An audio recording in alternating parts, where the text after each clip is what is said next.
会发现现在比较没有那么的忌讳来谈这个身后事的安排？是，其实我们华人就很可爱，又很忌讳，可是又不忌讳。在中国的旧社会，人家是买棺材，然后过后摆在家里。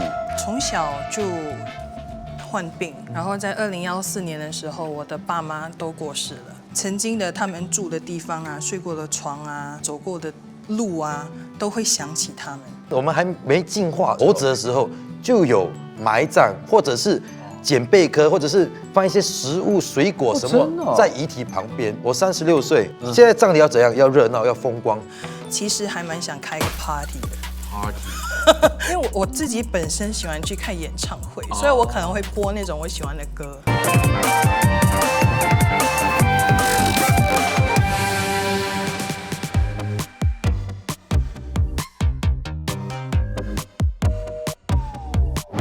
先问一下，自立是殡葬业者，当初是怎么踏入这个行业？因为小时候父母亲都可能避讳这个死亡的课题，然后过小时候我们经过祖屋楼下那些丧事有没有？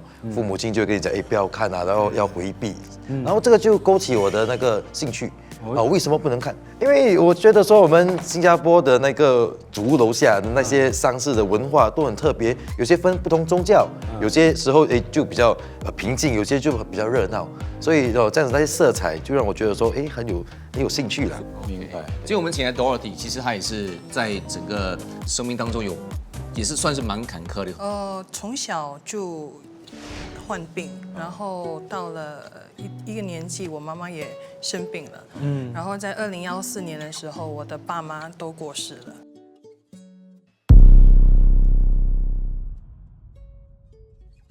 生老病死，在很小的时候就已经体验过了。2014年的时候，你也就是20出的年纪，对。然后父母在同一年2个月内就过世了，对。过世。爸妈是生病过后才过世的，所以其实那整段时间是有心理准备，然后就有问爸爸妈妈的那个想法，到底要是怎样去办啊这个葬礼之类的。所以当时他们有特别说要怎么样的一个？我爸爸有，可是我妈妈就没，因为我妈妈她病倒过后，她就差不多就有一点bedridden。然后他就是不能够说话了，所以他就也没办法跟我们说他到底想要什么。可是爸爸他大概有跟你说，我要什么音乐啦，要怎样的那种气氛啊，要什么颜色的棺材啊，死之前想要有什么愿望要去实现的之类的。其实就是在昨天晚上，我也是刚知道，我一个大学的师弟也是走了，30多岁，很年轻。我昨天晚上有一个感觉，就是有的时候哭不出来是最难受的。爸爸他生病的时候，医生就把他放在 palliative care，然后呢，我们就有心理准备了，所以那时候当他过世的时候，就是已经知道了，然后后来当真正看到那一幕，他进那个火化场的时候，心就碎了。哎呦，其实妈妈那时候住院，应该就让我把她带回家的。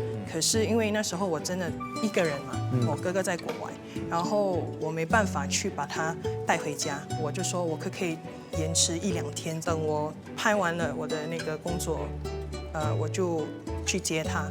哪里知道那一天去工作的时候，电话就来了，我妈妈就过世了。所以当我到了医院，我妈妈已经走了，对，所以那个会比较伤心。当他们过世过后，因为是2个月之内的事嘛，所以我回到家，曾经的他们住的地方啊，睡过的床啊之类，走过的路啊，都会想起他们。几年过后，他们的生日啊，我的生日啊，我都会想到他们。过母亲节啊、父亲节，还是会觉得心酸的。虽然说已经10年了，看到别人过这个节日的时候，还是会想到他们。所以不同的那个宗教有不同的那个处理的方式，是按宗教还是按籍贯还是按什么？按看了宗教之后，我们再看他的籍贯，然后有些籍贯他们有不同的那个传统仪式。有些人他们说 OK， 我不要有这个宗教的成分在里面，但是我想可能点个灯、蜡烛，或者是上个香，或者是献束花，都 OK， 没有什么年纪，没有什么。然后我们身为礼仪师的去分享往生者的生平事略，所以虽然是没有宗教，还是要有一个仪式来圆满那一场葬礼。一般来说，如果长辈亲人走了之后，我们需要联络你，需要走哪几个步骤啊？第一步先打电话，就是说你需要那个服务，然后业者就会下来，他们就会跟你协调一下哦，那个殓殡葬要如何进行啊？殓就是清洗那个遗体，入殓，然后把遗体放入棺木，然后殡就是殡仪嘛，殡仪那个部分就是3、5、7天，就是在屋楼下你很感兴趣的那一部分。对，或者是在殡仪馆，有些人他们可能住公寓啊，不能够在公寓里面办丧事，然后他们就要去到特定的地方，就像殡仪馆来举行举行这个殡仪的部分。然后过后最后就是葬就有分海葬，有分土葬，有分火葬。最近政府也开发了一个花园葬，可以把那个骨灰撒到花园去。所以到目前为止，这样的一种新型的一种葬法有受到欢迎吗？那个有啊，有。国家统计了，就是有比较多人他们会选择，就是在海葬跟花园葬之间比较多人会选择这个花园葬。第一还是在我们新加坡的国土上，他们觉得他们至亲还在。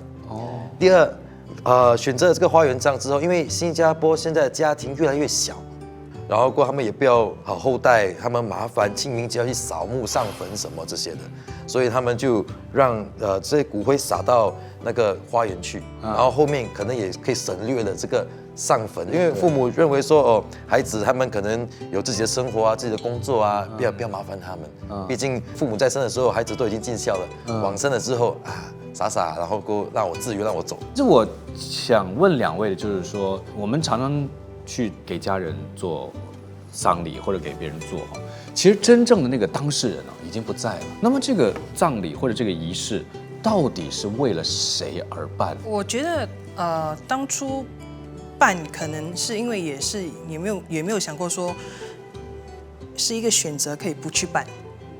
你明白我意思吗？然后后来我们才发现到其实真的是有给人家机会来道别，可以跟我爸妈说他们想说的，在他们生前还没机会说的东西。他们躺在那个棺材里面的时候，其实我还可以再跟他们聊天。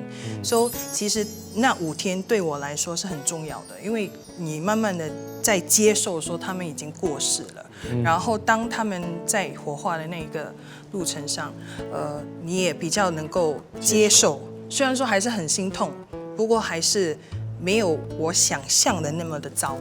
自立呢，你通常会怎么样的去建议家属？你觉得是为这个往生者而办，还是可能主要是为家人？丧事是必须的，你不要以为说我们办丧事是在我们文明有文字的时候才发明的一个东西。其实，在猿人我们还没进化，在人生我们还是猴子的时候就有埋葬，或者是捡贝壳，或者是放一些食物、水果什么在遗体旁边，这些都在我们那个考古的那些文献里面都有记载。就是送别一个人，所以丧礼需不需要是需要，可是自己要怎样办，看因人而异。你也可以说早上那个人往生，晚上就拿去火化，你也可以3、5天、7天这样子办，用这个时间来让家属慢慢能够接受死亡这个事情。所以他需要吗？他是需要的。是。说到这个，你们有没有想过，如果以后自己的那个身后事，其实还蛮想开个 party 的。因为我自己本身喜欢去看演唱会，所以我可能会播那种我喜欢的歌。歌单前5名就 Stray Kids 的，然后 Big Bang 的，然后会有林俊杰的歌，因为其实我是林俊杰的粉丝也是。可能会留一个 video message for 我所有的朋友，因为其实爸妈过世过后，其实你看10年了嘛，现在回想的话，其实最遗憾的其实是没有太多视频。我不知道你们会不会有这样的感受，就是已经不记得他们的声音了。所以其实我自己觉得说，如果我可以留下东西的话，我会想要留那个视频给我朋友们。还有家人们之类的，就大家可以常常看到。对。自立，你是做这一行的，你自己的那一套要怎么搞？人家搞我是很大吧一个比？较传统的人啊，现在人都要简单嘛，简化嘛，然后我们那些传统的礼节礼仪这些都已经省略了，所以到时候如果我的丧礼，我会要求我的家人给我办一场传统的仪式，但是我认为说这个我过世的那个丧礼要怎样，要看年龄。我36岁，你问我怕死吗？怕。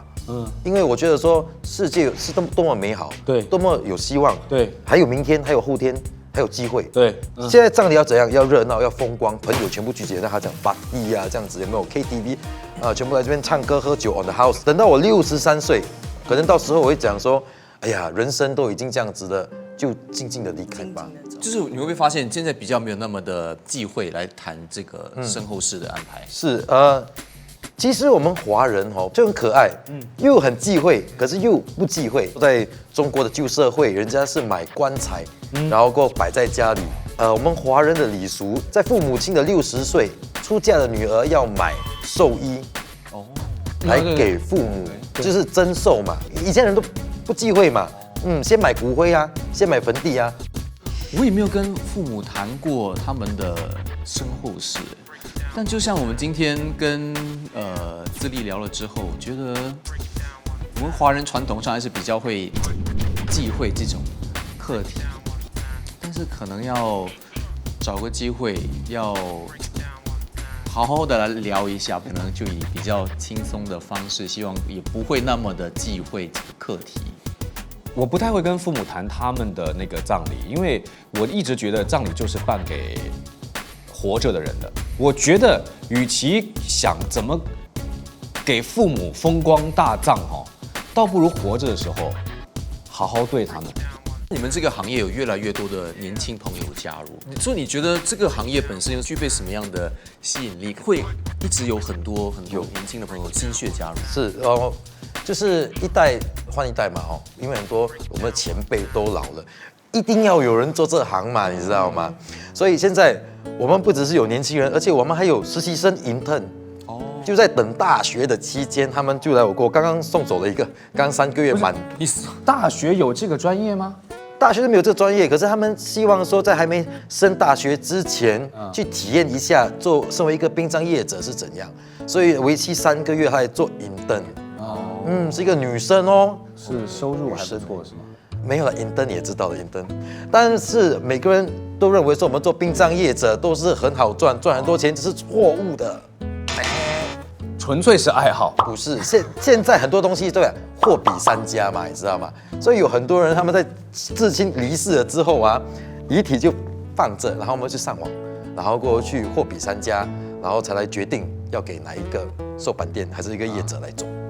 所以那个价钱就越来越低，越来越低，所以我们的收入也越来越低。那你觉得就是年轻人从事这个行业跟比较传统的有分别？有没有带来一些新的风气？当然有啦，当然有。第一是那个感官嘛，以前的业者他们可能穿 T 恤啦、短裤、拖鞋，咬着香烟，然后就这样子就可以办仪式了。现在年轻人的西装啊、领带啊，怎样的。举办了这么多，替这么多顾客举办这么多葬礼或丧事，有没有让你比较印象深刻，或你觉得比较特别的一个？有办一个是一位客户，他是男的但是他离开的时候，他跟家人说他要扮女装所以就全部都扮女装，然后过后他要求全部人穿西装这样子，对。还有那种子孙就跟我说因为父亲他本身很喜欢到中国的一个地方去西双版纳，然后我们就要求我们去印，就是西双版纳的那个地图，然后过后把它放到往生者手上。对，就是让他可能找到去对的路。对，那个疫情的期间，那些就是官病往生的大体，装入棺木里面，封好了之后才把棺木抬出来，所以家属基本上连最后一面都见不到，讲话也说不到，就是家属会跟我们讲，你要跟我父亲或者母亲说阿公讲，然后他们会问我他怎样啊，他有没有安详啊，他怎样，所以我们就是这样子跟他们讲已经是处理好了，然后你交代的事情都已经交代，所以当时的那个心情是怎么样的？而且那时候是官病的时候，对，你不害怕吗？对啊，自己也会有一些担心吧。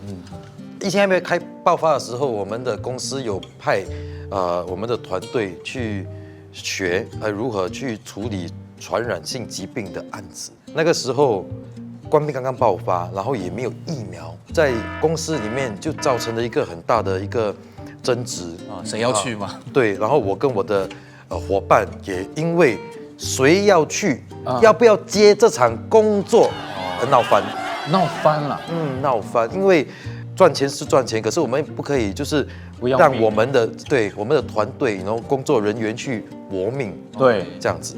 所以我跟他说，我们都受过训练，而且我们做殡葬业的不能够选客户，不能够挑案子来做，没有人敢做，我做，所以我是全副武装这样子跑进去里面，然后我就看到医护人员都敢。为什么我们需要这么担心、这么在意呢？只要做好防护措施就 OK 了。我觉得很伟大，因为这个其实跟就是必要工作者。那个时候我们的工作人员都要超时工作，然后而且这个官兵他多数都是可能要当天或者隔天要火化，然后过后我们又要平复家属的那个心情，在那个时候我们办葬礼的人员也被送去隔离，因为在那边我们办了一场丧事，然后就刚好他的家人就有了冠病，已经不够人手的情况底下，还要一部分的人去隔离，所以在那个时候蛮辛苦的。在那个特殊的阶段里面，这样子替家属跟他们至亲做道别，当然我们会把那个份感觉，把他下班了还会带出火葬场，你知道吗？所以我们就会用可能在车上听不同的歌来慢慢调试我们的心情，可是难免我们会把这种情绪给他带到家里面，那种很乱的那种悲伤的感觉，所以这个东西是身为一个礼仪师需要去克服的一个心理的挑战。所以致力这行这么多年，你从这些不同的可能个案当中，你没有让你感悟，或者是你学到的一些东西？每次让我感动，到现在还是会很感动，就是看到家人对于他们的至亲的真情流露。因为我们做司仪的，我们会在丧礼引导家属进行3个很重要的最后环节。第一个是道谢嘛，就是跟父母道谢养育之恩；第2个道歉，可能在生的时候没有办法做到的事情，跟父母他们说，对不起还是怎样，然后有些在那个环节，这个道歉的这个环节。就泪如雨下，然后最后就是道别了，然后他们道谢完了，人把内疚感释放了之后，他们可以好好的面对这个离别，然后把他送走，所以这个东西都一直会感动我，要珍惜身边的人。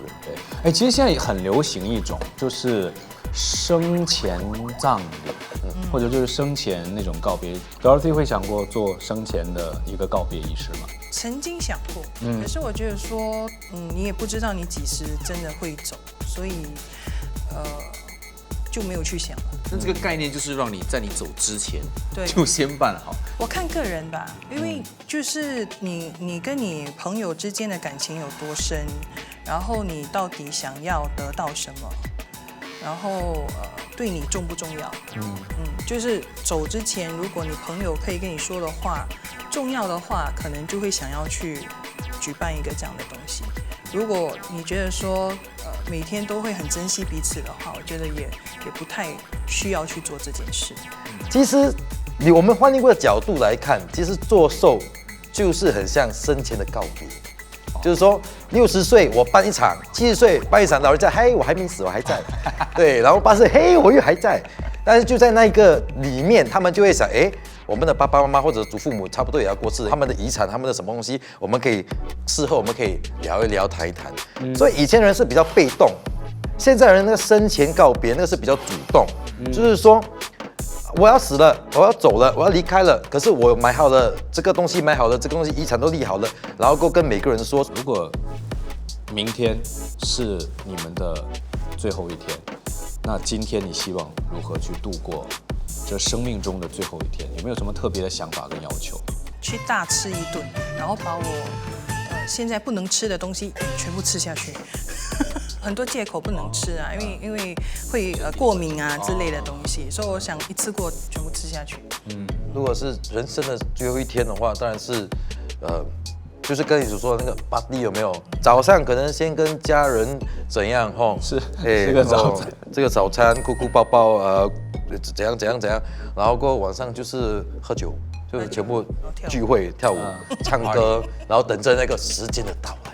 OK，听你说的还蛮兴奋的，蛮期待的。这是生老病死是必经之路嘛。 OK，梁权有什么想法？我会早上起来先去我最爱的公园，去做那个早晨走一走，享受那个阳光。